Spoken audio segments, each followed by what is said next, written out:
il faut se méfier, qu'il faut fuir complètement, ce sont les mecs qui sont radins. Radin.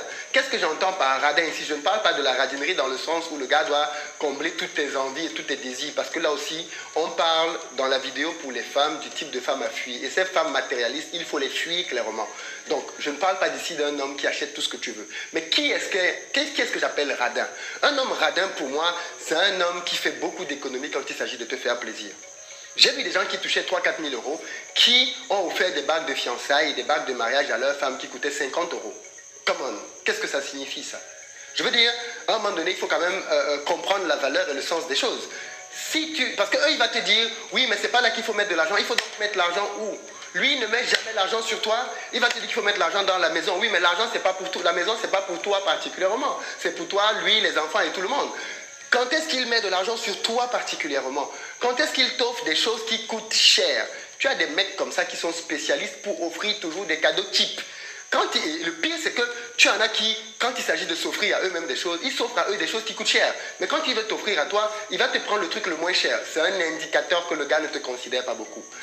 Pareil, il y a aussi des gars qui sont chiches avec eux-mêmes et qui, comme il est chiche avec lui-même, il va être chiche avec toi. C'est-à-dire, comme lui, il achète toujours ses vêtements au marché ou les vêtements moins chers, il ne comprend pas que toi, il doit te traiter différemment et t'offrir des vêtements de bonne catégorie, de bonne classe, ainsi de suite. Non, non, non, non, non, non. Il va t'emmener dans les mêmes histoires de marché que lui. Il faut fuir ce genre de gars. Un bon gars, c'est un gars qui comprend la notion de sacrifice. Et le sacrifice suppose que, même si je n'ai rien, je donnerai tout ce que j'ai pour cette dame, pour cette princesse, pour cette reine, parce que je l'aime. Et quand on aime, on ne compte pas. Méfie-toi du gars qui sait compter quand il t'aime. Ce n'est pas un bon gars. Le gars qui te rappelle que je t'ai acheté ça, je t'ai acheté ça, je t'ai acheté ça, c'est un gars qui compte. C'est un signe de radinerie. Moi, je me rappelle très bien, pour mon mariage et même pour mes fiançailles, pour les deux occasions, moi, je ne suis pas quelqu'un qui suis particulièrement bijoux, particulièrement bague ou quoi que ce soit, mais j'avais compris que pour les femmes, ce sont des moments importants et qu'il faut marquer.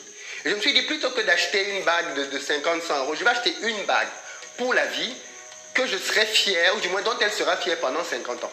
Dont elle sera fière pendant le nombre d'années qu'il faut. Et donc, j'ai mis les moyens qu'il fallait pour acheter 2 bagues. Une bague de fiançailles et une bague de mariage. Les deux sont serties de diamants. Enfin, l'une a un diamant dessus et l'autre est sertie de plusieurs diamants. Parce que je voulais marquer le coup. Alors, attention, j'avais les moyens de le faire. Attention, ça me demandait de faire des sacrifices, d'accord? De pouvoir aller puiser plusieurs mois de salaire pour pouvoir acheter ces 2 bagues-là. Mais, jusqu'aujourd'hui, je suis bien content d'avoir fait ce sacrifice parce que c'est un cadeau intemporel. Les années passent et la bague rappelle quelque part l'éternité de l'amour. Ne sois pas chiche, ou du moins méfie-toi des gars qui sont chiches. 6e type d'homme à fuir, ce sont les hommes qui n'ont pas de parole. Un homme sans sa parole, qu'est-ce qu'il vaut? Rien du tout. C'est un homme léger. Un homme, le mariage ne tient pas sur la base, sur le fait que vous avez mis une alliance à la mairie. Le mariage tient sur la base d'un engagement. L'engagement que vous vous êtes fait à deux, secrètement, en vous disant « je me donne à toi, tu te donnes à moi pour la vie ». C'est la parole. Un homme qui prend sa parole à la légère, qui fait tout le temps des promesses, qui ne tient pas ce qu'il dit, c'est un homme très dangereux. Très, très, très dangereux. Un homme doit accorder beaucoup d'importance à ce qui sort de sa bouche. Il doit peser le poids d'une parole. Quand il te dit non, c'est non. Mais quand il te dit oui, tu peux dormir tranquille, il va le faire. Parce qu'il a dit oui. C'est le type d'homme, clairement, dont il faut s'éloigner. Le gars qui parle et oublie ce qu'il a dit. C'est pas bon. 7e type d'homme. 7e type d'homme, c'est le type de gars qui fait passer son travail avant toi. Tu as toujours un gars comme ça, tu vois, qui suit investir au pays ou qui aime le business, mais il les aime au point où il les fait passer avant toi. Come on, un homme se bat pour sa femme. Un homme travaille pour sa femme, pour sa famille, pour ses enfants. Quel est cet homme qui fait passer donc le travail avant sa femme? Beaucoup malheureusement tombent dans ce piège-là. Ils oublient pourquoi est-ce qu'ils se battent dans le travail. Ils oublient que c'est pour la famille et font passer la famille après le travail. Ça, c'est bien évidemment dangereux. Il faut éviter et fuir ça. Malheureusement, c'est un type d'homme aussi qui court les rues. Là, le gars qui fait passer sa carrière avant tout. Fuis ce type d'homme. 8e type d'homme, c'est le gars qui n'est pas intéressé par toi. Il n'est intéressé que par le sexe. C'est le gars qui te rencontre, qui te croise et qui n'a qu'une obsession dans la tête, c'est coucher avec toi. Tu peux lui parler d'avenir, il n'est pas là-dedans. Quand tu veux te projeter avec lui, il n'est pas là-dedans. Tout ce qui l'intéresse, c'est coucher. Ce gars-là, tu as peut-être déjà rencontré, une fois qu'il a eu ce qu'il voulait, il se barre, clairement. Voilà pourquoi moi je suis archi contre les gens qui se pressent de coucher. Je suis archi contre ça. Parce que tu n'as pas le temps de bâtir quoi que ce soit. Le sexe est quelque chose qui trouble tout. Tous ceux qui sont en relation le savent très bien. Dès que le sexe entre dans le game, les critères de validation ne sont plus les mêmes. Personnellement, j'ai eu la chance que mon épouse a d'abord été mon amie pendant longtemps, avant de devenir mon épouse. Ce qui veut dire que le jour où j'ai eu des sentiments pour elle, en fait, je la connaissais déjà depuis très longtemps. Et je l'ai connue en tant qu'amie, il n'y avait aucun sentiment dedans. Je la voyais comme je voyais d'autres filles, sans plus. Mais ça m'a permis de la voir dans son état naturel. Parce que dès que les histoires de sexe et de sentiments se mêlent à la chose, on commence à jouer des rôles d'acteurs. Donc du coup, clairement, le gars qui est là et qui veut juste coucher avec toi, méfie-toi clairement de lui. Du moins, ce n'est pas le genre de gars qui va vouloir te marier. Tu as des gars comme ça qui vont rencontrer une fille en club, d'accord? Il est sorti en boîte de nuit, il a rencontré une fille, le soir ils sont entrés ensemble, ils ont couché ensemble, le lendemain la fille pense qu'elle a trouvé son mari. Come on! Tu penses que tu as trouvé ton mari en boîte de nuit? Le gars qui était là pour tirer sur tout ce qui bougeait? Non, bien sûr que non. Bref, tu comprends très bien ce que je veux dire. Le gars qui veut juste coucher avec toi, clairement, c'est le type de gars avec qui il ne faut pas se projeter. Neuvième type de gars, c'est le gars qui n'a pas d'ambition. Lui, ce gars-là, dans sa vie, malheureusement, il ne se projette pas pour réaliser de grandes choses. C'est le genre de gars qui ne sait jamais ce qu'il veut.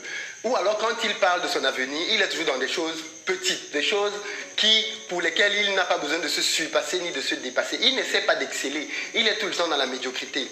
Méfie-toi du gars qui n'a pas d'ambition, clairement, parce que comme il n'a pas d'ambition lui-même, il va tuer tes ambitions. Il ne va pas comprendre que tu puisses vouloir créer quelque chose, que tu puisses réaliser des choses exceptionnelles, parce que ce n'est pas dans son monde. Il va juste être un boulet dans ta vie.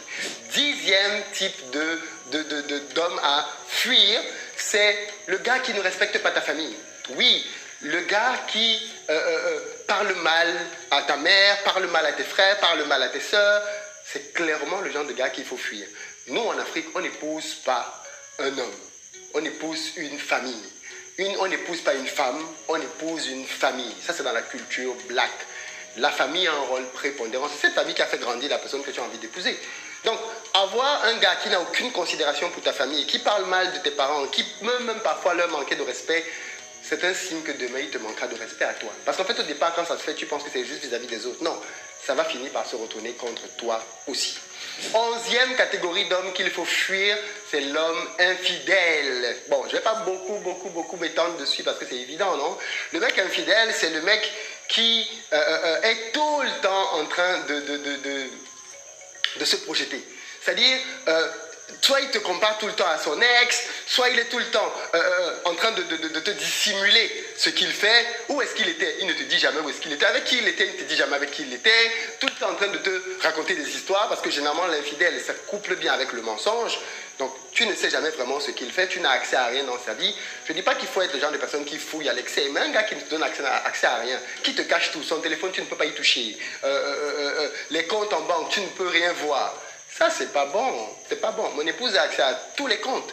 Tous les comptes. Je veux dire, tu ne peux pas vouloir bâtir quelque chose de stable, long terme avec quelqu'un et tu viens cacher. Non. Pas dans le mariage en tout cas.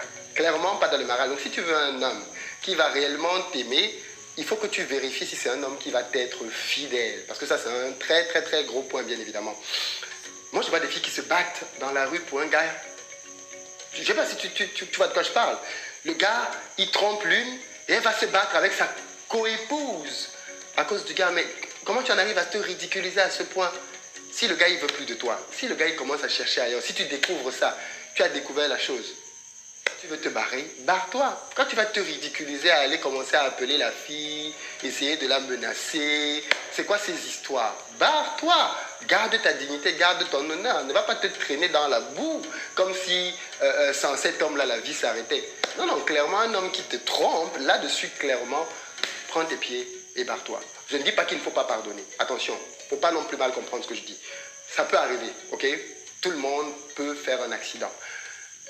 Mais déjà, il faut que la personne ait une attitude repentante, l'attitude de quelqu'un qui le regrette, et pas quelqu'un qui se vante de ses exploits. Et ensuite, tu as bien évidemment aussi la latitude de pouvoir éprouver son sérieux dans sa démarche de repentance. Mais si c'est le gars qui est multirécidiviste au point où il commence à te dire, oh, je ne sais pas ce qu'il m'a pris. Parce que ça, c'est souvent le truc, je ne sais pas ce qu'il m'a pris. Soit il frappe, soit il trompe, il ne sait pas ce qu'il... Dans ce cas-là, il ne sait pas ce qu'il le prend. Mais quand il est dans l'action avec l'autre fille, là, il sait bien ce qu'il est en train de faire. Bref, tu comprends très bien ce que je veux dire, quoi. Ce sont pour moi des points, des gros signaux. Si tu es encore copain, copine avec un gars qui commence à te tromper, là, tourne, prends tes pieds et barre-toi. Maintenant, si tu décides de rester, tu viens encore te plaindre de quoi toi-même demain? Tu as choisi. Le 12e type d'homme à fuir, ce sont les hommes qui manquent d'assurance. C'est le gars qui est tout le temps en train d'essayer de se comparer à toi. Et il est content quand il est devant toi. C'est le gars qui ne va pas supporter qui ne veut pas savoir où tu es. C'est le gars qui est jaloux à l'extrême. En réalité, c'est son manque d'assurance, son manque de confiance en lui qui fait qu'il n'ait pas confiance en toi en fait. Peu importe ce que tu fais, peu importe là où tu es, il est inquiet. Et c'est le gars qui ne va pas supporter que tu gagnes plus que lui. Parce que c'est comme si pour lui être un homme, ça se définit par le fait de gagner plus d'argent. Méfie-toi et éloigne-toi de ce genre de type d'homme. 13e type d'homme, c'est l'homme secret. Le gars qui te cache absolument tout. Il ne te partage pas son cœur, il ne te partage pas ses émotions. Tu ne sais vraiment jamais ce qui se passe dans sa tête, ni dans sa vie. C'est un genre d'homme qui est très dangereux parce que c'est clairement le genre d'homme qui peut te faire, avec qui tu vas découvrir demain qu'il a un enfant qui a 5 ans dehors. Clairement, le gars qui te cache ses émotions, ses sentiments, c'est trop dangereux. Moi, avant de me mettre avec mon épouse, je lui ai tout dit, tout de mon passé. Il n'y a personne qui peut débarquer demain et il vient dire à ma femme, est-ce que tu sais que ton mari a fait ci? Elle sait. Je lui avais tout dit. Je lui ai dit bien de A à Z, même les choses les plus horribles, je lui ai dites. Donc, tu peux débarquer de là où tu veux, lui dire ce que tu penses qui va la choquer et tu seras surpris qu'elle le savait déjà. Pourquoi? Parce que je lui ai dit. Et puis, le 14e et dernier type d'homme dont il faut se séparer, c'est l'homme paresseux. C'est le gars qui est assis sur le canapé en train de jouer aux jeux vidéo, qui laisse sa femme travailler dehors. Cet homme-là, il faut le fuir absolument. C'est la jeune génération. Ils ne comprennent rien à la vie et ils pensent qu'ils n'ont aucune responsabilité en tant qu'homme. Fuis-moi ce type d'homme, il est dangereux pour toi. Un homme doit se préoccuper de pouvoir aux besoins de sa famille. Et je connais des gens qui sont au chômage parce qu'ils attendent un boulot du niveau de leur qualification. C'est quoi cette mentalité? Moi, j'ai appris qu'un homme doit se battre, même s'il allait travailler au McDo, même s'il a un doctorat. Tant qu'il n'a pas trouvé un job du niveau de son doctorat, il ne reste pas à la maison à ne rien foutre. Il va dehors chercher le pain. Il va se battre. Voilà le signe que tu es avec quelqu'un qui peut faire quelque chose demain dans la vie. Voilà les 14 types d'hommes que je voulais partager avec toi et dont il faut que tu te méfies. Si tu n'as pas regardé la première vidéo, va vite la voir pour voir les types de femmes dont il faut que tu te méfies aussi.